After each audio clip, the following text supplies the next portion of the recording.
Ce jeudi 24 octobre, Cyril Hanouna a encore une fois soulevé la question de son avenir, alimentant les discussions dans le monde des médias.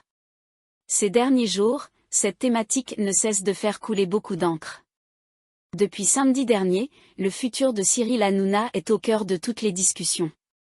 Le 19 octobre, nos collègues du Parisien ont annoncé que la collaboration entre l'animateur de Touche pas à mon poste et le groupe Canal+ pourrait se clore après 12 ans de bons et loyaux services.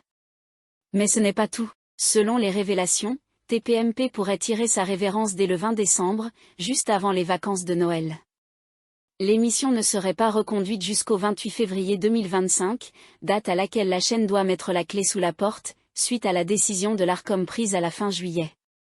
Au fil de la semaine, des rumeurs ont commencé à circuler, et le mardi 22 octobre, Le Figaro a révélé que certains chroniqueurs de Touche pas à mon poste étaient en quête de nouvelles opportunités, inquiets de l'avenir on ne peut plus incertain de l'émission.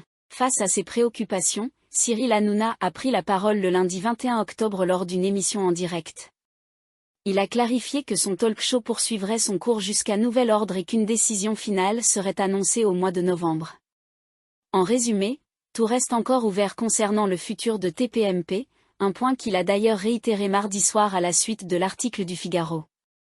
Cyril Hanouna, qui fait aussi des vagues avec son émission On marche sur la tête sur Europe 1, a de nouveau discuté de son avenir le jeudi 24 octobre. Lors d'une interview, il a révélé avoir déjeuné avec Nicolas de Taverneau, l'ancien patron des M6, qui dirige maintenant BFM TV RMC.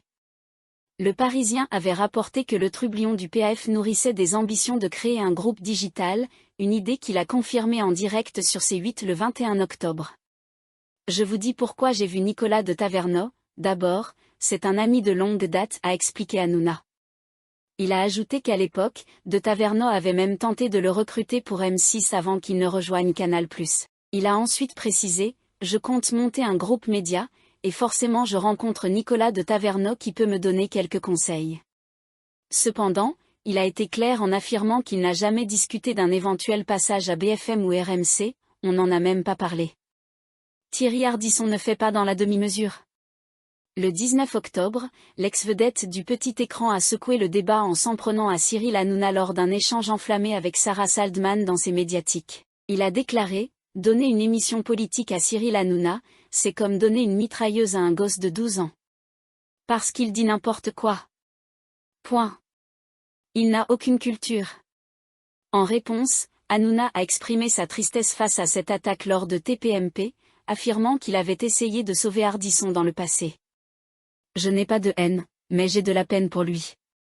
Il veut juste un peu exister, a-t-il lâché. Le 24 octobre, lors d'une intervention sur Sud Radio Média, Ardisson a réaffirmé ses critiques, allant jusqu'à comparer l'intellect de l'animateur de TPMP à celui d'Hitler, en déclarant « Hitler était beaucoup plus intelligent que Cyril Hanouna ».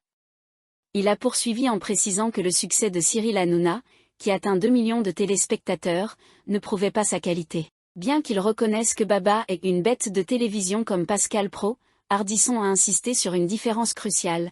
Pascal Praud est cultivé, il sait ce qu'il dit. Il n'a pas hésité à dire que l'émission politique quotidienne de l'animateur d'ascendance tunisienne était gênante et qu'elle pourrait influencer négativement les jeunes. Je ne reviendrai pas sur ces propos parce que je le pense réellement, a-t-il conclu, fidèle à son franc-parler. Pour sûr, Baba ne laissera pas passer cet affront.